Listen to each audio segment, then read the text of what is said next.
بسم اللہ الرحمن الرحیم۔ صحابہ کرام رضی اللہ عنہم پر رسول پاک صلی اللہ علیہ وآلہ وسلم نے بڑی محنت کی، ان کا تزکیہ کیا اور ان کو سنوارا اور ان کی تربیت فرمائی۔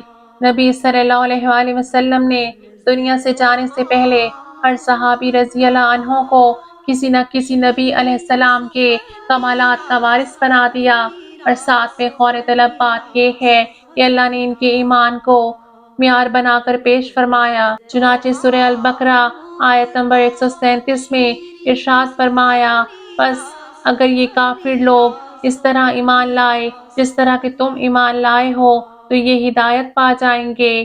کافروں کو ایک معیار بتا دیا، اے کفار، اگر تم ان کی مانند ایمان لاؤ گے تو تم ہدایت پا جاؤ گے۔ اب اس میں مانند کا کیا مطلب ہے؟ مانند کا مطلب یہ ہے کہ ہمارے لیے ایک معیار ہے، تو ان کی ایمان کو اللہ تعالیٰ نے معیار بنا کر پیش فرمایا۔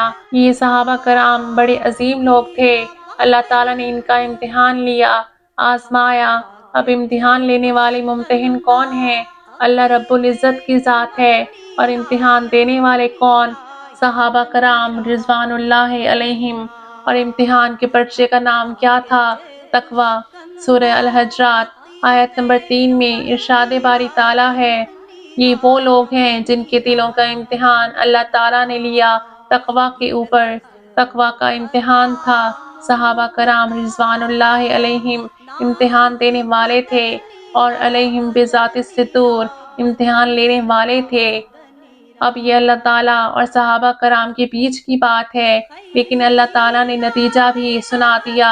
سورہ الفتح آیت نمبر 26 میں ارشاد باری تعالیٰ ہے، جب کافروں نے اپنے دلوں میں آڑ رکھ لی، وہی زمانہ جاہلیت کی آڑ، تو اللہ تعالیٰ نے اپنا اطمینان اپنے رسول اور اپنے ایمان والوں پر اتارا، اور پرہیزگاری کا کلمہ ان پر لازم فرمایا، اور وہ اس کی زیادہ سزاوار اور اس کے اہل تھے، اور اللہ تعالیٰ سب کچھ جانتا ہے۔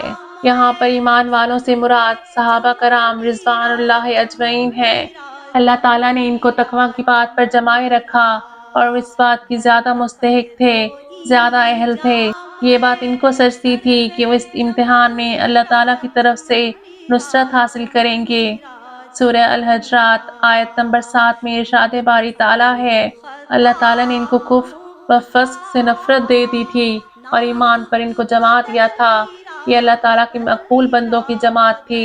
اللہ پاک ہم تمام مسلمانوں کو راہ ہدایت عطا کرے، اور اللہ پاک ہم سب مسلمانوں کے لیے اپنی رحمت کے در کھول دے، آمین۔